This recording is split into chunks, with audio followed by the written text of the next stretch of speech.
Close your eyes and imagine your most silliest friend, the person that makes you laugh all the time, the most comedic person, the life of the party. Every joke they tell is hilarious. It's so funny, you feel like they should do stand-up comedy. You are the man to say something.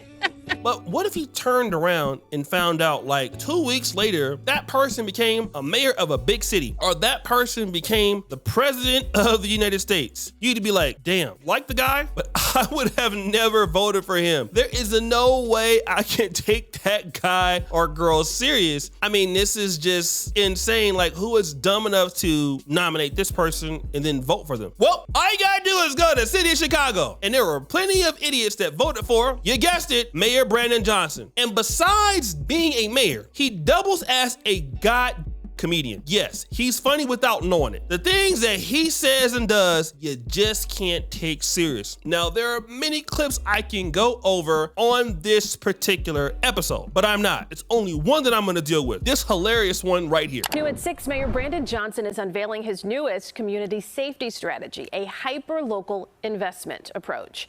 The focus will be on 10 specific block groups in 4 separate neighborhoods: Englewood, West Garfield Park, Austin, and Little Village. The goal is to get philanthropists, faith leaders, community organizations, and businesses to help revitalize neglected areas by building stores and providing services. Supporters of the plan say this will ultimately lead to safer, walkable neighborhoods. Oh yes, my specialty, the Black community and its investing principles. Trying to come back and make a community great again. That is what Brandon Johnson is trying to propose. Now, let me just say, on the outlook of it and what it sounds like, it sounds great. Some of those communities are historically dangerous, like the infamous Englewood community on the south side of Chicago. So what we're gonna do here is we're gonna try to get some people to come and invest in these communities. Faith leaders, you know, the same faith leaders that put their churches there, that beg for donations. A lot of you can give more than what you've been giving. And so if we had 500 people give $10,000, if we have 500 people give $10,000, we can raise $1 million in one day. Lord, I also break a stingy spirit, because I sense that there's some heavy hitters watching me tonight. There's some people that can give 200,000, 300,000. They can give 50,000, 20,000. They had it saved up. But God, that's a stingy spirit on. There's a spirit of fear. While the pastor who's supposed to be in the Black community don't even live there, nah, because he don't want you Negroes knocking at his parsonage. He can't have you knowing who's over there, because he might have somebody over there booty clapping his house. Yeah, you know pastors in the community, so they don't want you knowing where they live at. The pastor lives somewhere far in a suburb in a gated community with the money that you gave from your community. He drive over to the Black community like 2 or 3 times a week, Bible study, prayer meeting, and oh yeah, to have an affair with the local secretary down the street. But let's kind of get back to the situation. Brandon Johnson expects that people are gonna come in and invest in these communities that nobody wants to live in. Stop the show.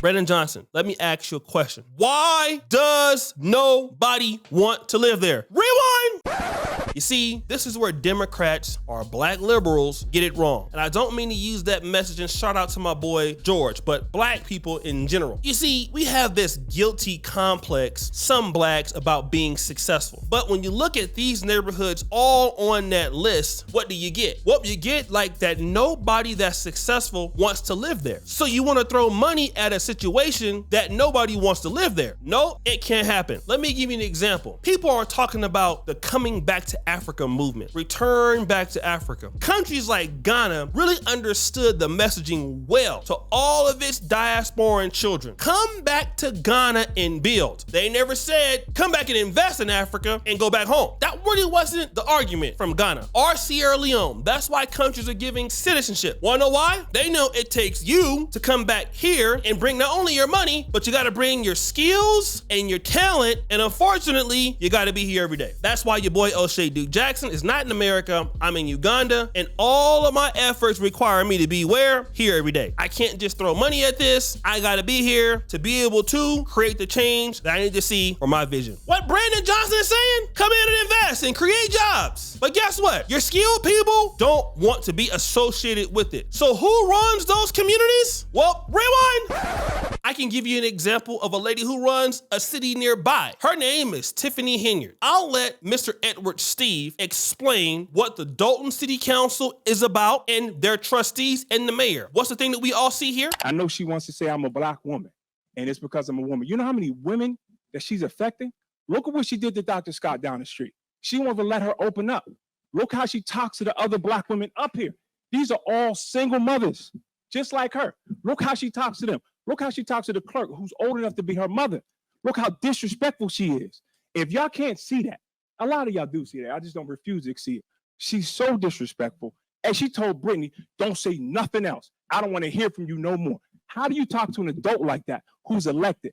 Everybody that works for her know how disrespectful she is. That's right. And I'm not taking a shot at this group, but he said, the mayor is a single mom. All the trustees are single moms. This is not to say that single moms or single fathers cannot lead. Not trying to say that. What it shows me is that the people of Dalton who really had a lot to offer left. They're gone. When you ask them about coming back, they're like, hell no, I'm not coming back, right? They're not interested. And a person is not interested in developing a community for the most part that they do not live in. Want to know why? You don't understand it. It's hard to do community-based development when you don't have skillful people who are there. Now, I'm not trying to say that they don't have skillful people that are there, but maybe they don't have all the talents that they need. This is how we've seen South Korea get great. How do we see it? South Koreans in the 80s and the 90s, they already had LG, they already had Samsung, they had all of these good electronics, and they wanted to start, trying to show the culture of South Korea off. So some of them came to where? To the United States. They went to film school, and guess what? They went back to South Korea. And so you get Squid Game. Squid Game is the culture of talent being developed from those people that went to the United States and came back and lived in South Korea and developed it and created that industry. What Brandon Johnson is trying to say, well, look, let's throw some money at it and stick to it. Nope. You need people that want to buy there. You need people that want to deal with the Pookie and the Ray Ray stuff. You got to get people that want to stay there and get married and build that thing up from the old way. Can't throw money at what the Democratic Party broke up for 50 years, which is let's empower the women over the men, and now let's get people who've already left and don't want to invest there and create jobs there. Guess what you did? You already made those people leave. They don't want nothing to do with Black America solely. This happens all across the Black America. I went to HBCU, I went to professional school. You know what nobody does? Goes back to the hood where they're from and wants to live. Wanna know why? Gunshots!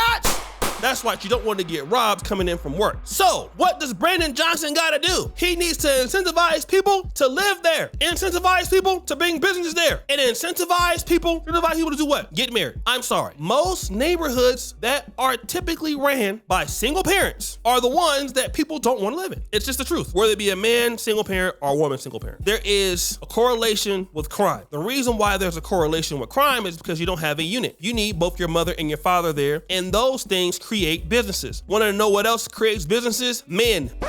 Women create businesses too. Very good ones. I don't deny it. Want to know who creates better businesses? Women that got men. Men who have women, right? When you push that tenacity away from the Black community, you don't get a lot of development. Men in the business sector, they come in, they deal with dangerous things. Look at the Detroit 300. Let me play a clip of these guys and what they're doing. On July 10th, 2011, 3-year-old Ari Berry was shot and killed as she played inside her home. On July 24th, 2011, 5-year-old Mariah Smith was abducted from her home, tortured, and burned in an abandoned house. On December 2nd, 2011, 2-year-old Bianca Jones was allegedly abducted. Many in the community don't believe that, yet still today, she's missing. On January 31st, 2012, 12-year-old Khadijah Davis was shot to death while she too was in her home.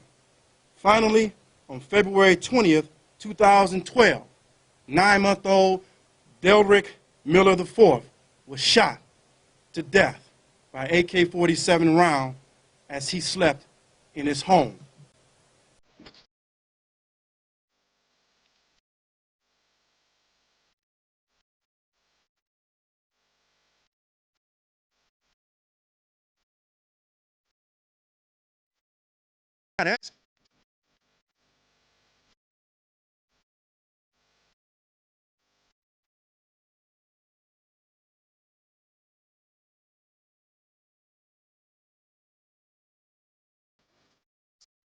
Stand up.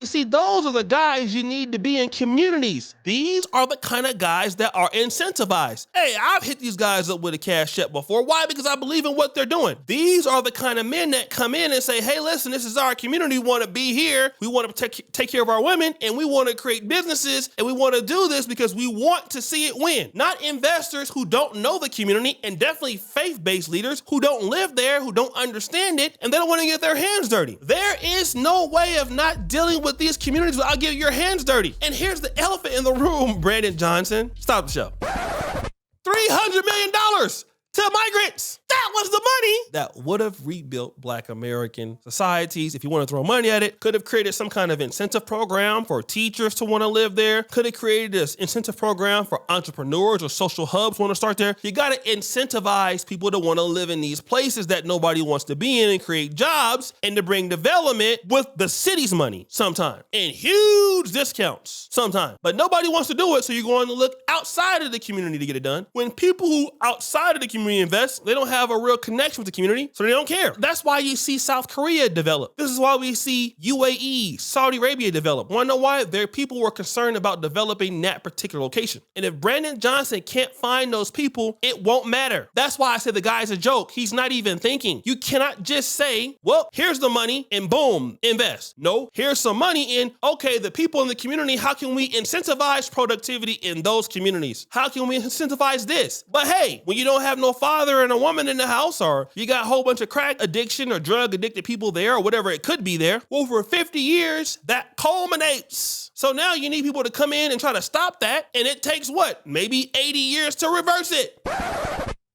You ever thought about that, Brandon? Or are you just trying to win another election? So guys, what do you think? It's your boy, Shady Jackson, back at it again for another episode here. I'm out.